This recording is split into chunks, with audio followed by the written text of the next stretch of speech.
Dr. Dan Pei. Yeah. Yeah. This is invited talk from Dr. Dan Pei. Dr. Pei is a tenured associate professor in the computer science department at Tsinghua University in China. Before joining Tsinghua, Dr. Pei was a principal researcher at AT&T Research in the United States. He received his PhD degree with honor from the UCLA in 2005 and his bachelor and master degree from Tsinghua University. His current research interests are in the area of Dr. Pei is an ACM senior member and an IEEE senior member. Let's welcome Dr. Pei to give the invited talk on towards autonomous IT operations through artificial intelligence. Welcome. All right. Thanks a lot, Qingwei, for the introduction. So just to double check, can you hear me okay and see my slides okay? Yeah, Yeah. it's great. Okay, great. Yeah. All right. So I would like to first thank the organizer for inviting me to this workshop. And my talk today is toward autonomous IT operations through artificial intelligence. So IT operations is one of the technology foundation of the increasingly digitalized world. All the popular applications are running in data centers, and within the data center, the software architecture and hardware architecture are very complex. And to make sure all this software and hardware running efficiently, reliably, and securely are the task of IT operations. So in my talk, I have three parts. First, try to answer the question whether artificial intelligence is indeed necessary for IT operations. And then, of course, there are many perspectives in IT operations. I will just focus on one specific area that I spend quite some effort into, which is time series anomaly detections. And then I try to summarize the lessons that we learned through the course. Okay, first of all, is AI really necessary for IT operations?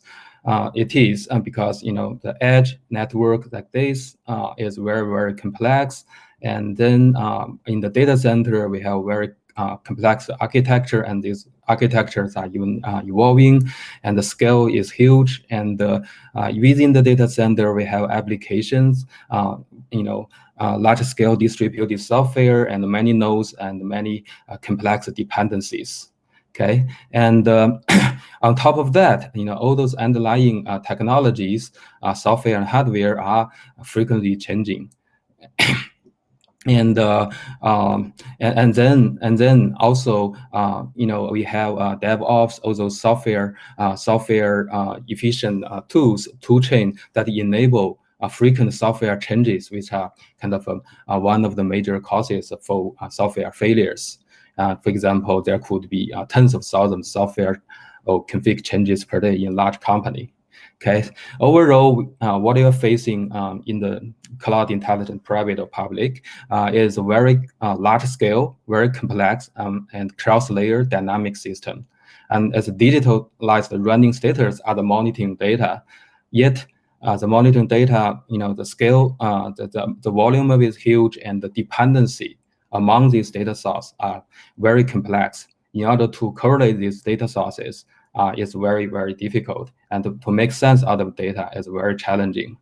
And for example, in a typical enterprise, we may have terabytes of operations data per day, which actually overwhelms operations engineers. You have metrics, logs, alerts, many other data sources.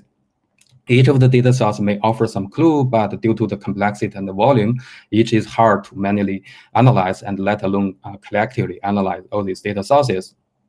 I hope that by now it's very clear that we have no choice but relying on artificial intelligence to extract useful signal out of the big operations data, which have very low signal to noise ratio, because it has very large volume, large velocity, variety, and value. Not just that, as I mentioned, we need to correlate all these data sources. Therefore, we have no choice but relying on AI to incorporate some knowledge, either as a human experts' knowledge. O is knowledge that we extracted from the data. For example, topology, call graph, and causality relationship, and to correlate all these signals. In a sense, if we analyze each individual data source um, separately, we are, doing this, five five blind man, trying to figure out, what it is, this elephant, right? We need some kind of overall perspective to know that all these signal add up to an elephant, something like that, right? And towards this goal, we may think that, just like the autonomous vehicle, we hope that in one day we can go from this current kind of manual decision based on tons of data to autonomous decision, just like the autonomous driving, right? Take this analogy. We may say that the roadmap of AI-based IT technology operations, we may go from level 1, level 2. Of course, the details of exactly which level means doesn't matter here, as probably different people have different opinion, but we just need to know that gradually we are going to make some progress, and then we have to do it step by step, right? So maybe just focus on level 2 and level 3, and then gradually go to level 5, where we are going to have close to autonomous IT operations. Okay, so this is the first part of my talk. I hope I have convinced you artificial intelligence is really necessary for IT operations and also cloud operations as well. And in the second part, I'm going to talk about a case study, time series anomaly detection. What is time series? It's just this type of data, very common in monitoring data. The axis is the time, y is particular value. This could be a number of visit per minute for a website, or can be a kind of a CPU utilization for a server, right? So these case studies are based on some joint work with industry collaborator that we work with in the past few years. And these are the characteristic of those is time series data that we have encountered.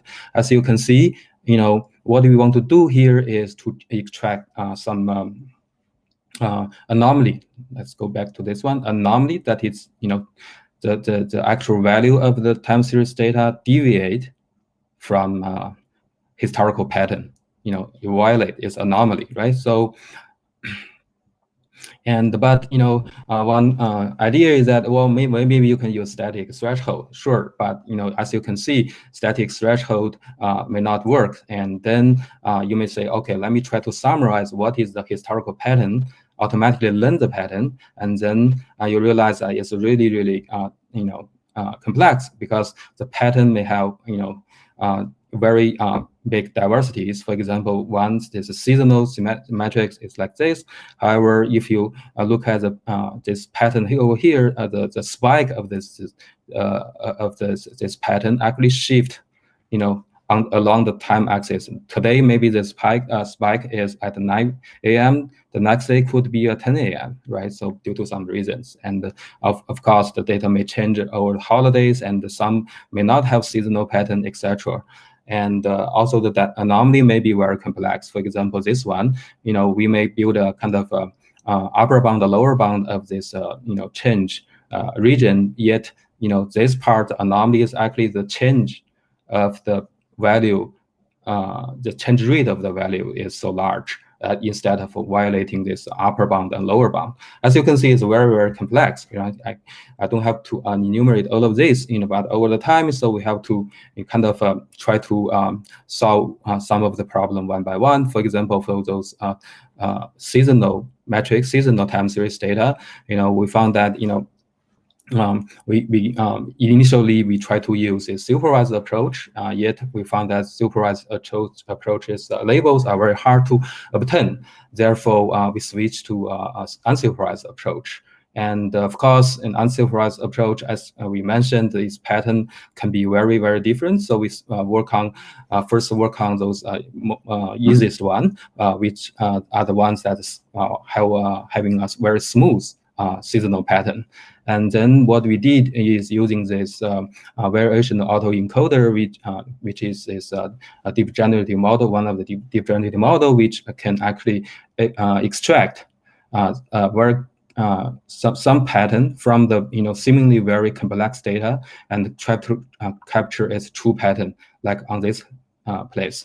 So for those time series data, like the three figures above, and if we can do some of this the deep generative modeling, and then we can capture its true pattern in the three-dimensional space, latent space, and try to capture its pattern. Anything violates this pattern, and then can be considered an anomaly. Okay, so because this deep generative model has a higher capacity in terms of learning power, we actually achieve very good performance. We have this our previous work back in IMC 2015, which is supervised approach.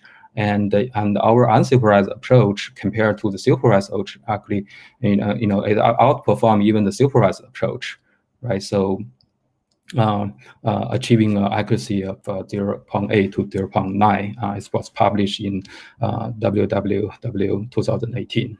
And just when we think, okay, we have seem to have solved this problem, time series anomaly detection problem well, but we quickly encounter another problem. By the way, the first paper was co-authored with Alibaba, and then another department of Alibaba, which is large-scale database team, and they monitor their database instances in a very fine-grained granularity. For example, 1 second time interval, and then you find that there seem to be some pattern in this time series, but this pattern are very different from the one that we just saw.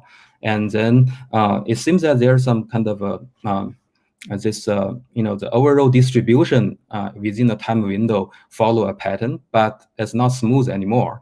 So what we did to encounter this, we have to develop a new algorithm, and it was published in Infocom 2019. And the major idea of it, first of all, we have to use this resistant distance to capture the distance between two time window, as opposed to in the donut approach, we just use a Euclidean distance, because as the data is not following this Gaussian noise anymore. And of course, we have to, because it's more complex, we have to use adversarial training and some other things as well. Okay. Okay.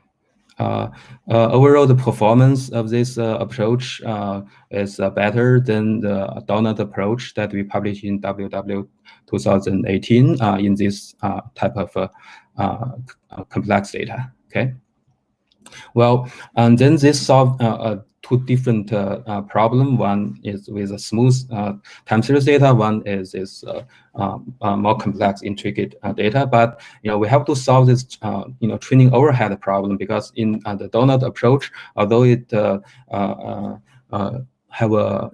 has a very good time series anomaly detection accuracy. However, its training overhead is huge. Therefore, when we are handling millions of time series data to do the training, at the time it takes for the training is too large. Therefore, what we did is to do some time series clustering, and the millions of time series now is clustered into a few dozens of clusters, and then we do the training only for the cluster centroid, and then do transfer learning for all the other time series within the same cluster, and then we do some fine tuning, and then we only kind of lose the accuracy by a little, and then the total training time are reduced by at least 1 order of magnitude.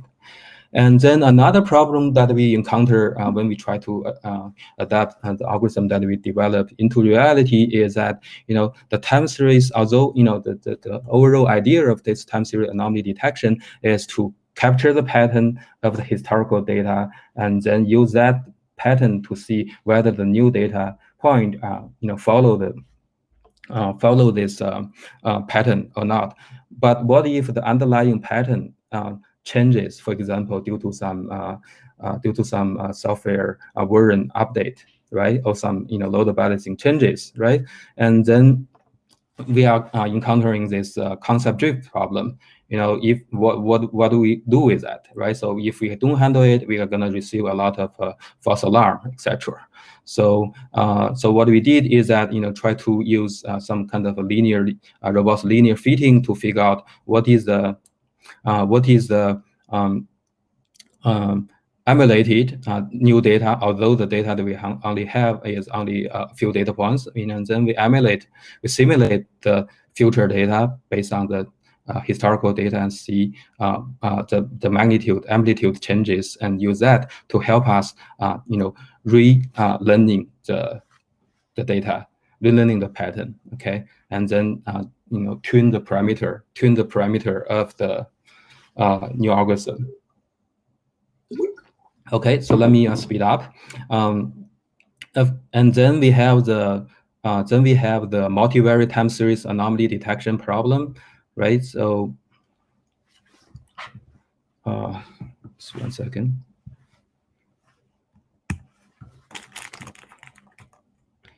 Qingwei, is my screen moving? It's the page of 23. this freezes. Okay. Okay. Okay, great. Okay, it moves. Yeah. Okay. And then not previously we were talking about the single variate time series, yet to handle multivariate time series data, and we have to use the slightly different modeling, and then we seem to have a good algorithm anomaly detection to handle it, and the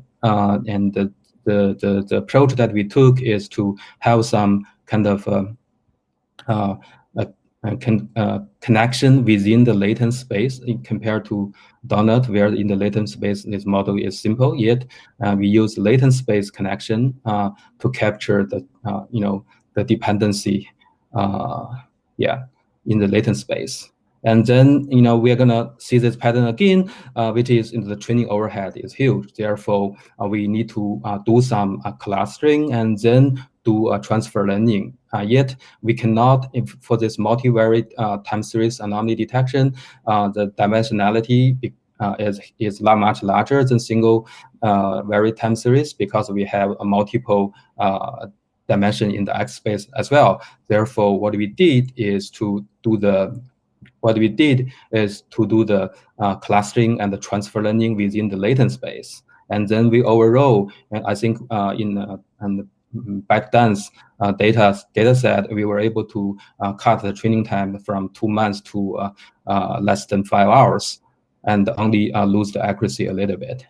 So, and then one last question in the case study is, yeah, you develop quite a few algorithms for time series anomaly detection, but how to use this algorithm? It seems that each algorithm handles different situation. What we did is that we automatically mine the characteristic of time series, and then we also have kind of a suite of different algorithms, and then we manually put some knowledge over here, and then then use that knowledge, as expert knowledge, to map the characteristic to the actual set of suitable algorithm, and then use ensemble learning to help us achieve a better accuracy. Okay, so that's the case study part. Let me very quickly go to the lessons learned. First of all, we actually started with the simple statistical model for solving this time series anomaly detection, and then supervised approach, unsupervised approach, etc. And then our overall approach is just to try to deploy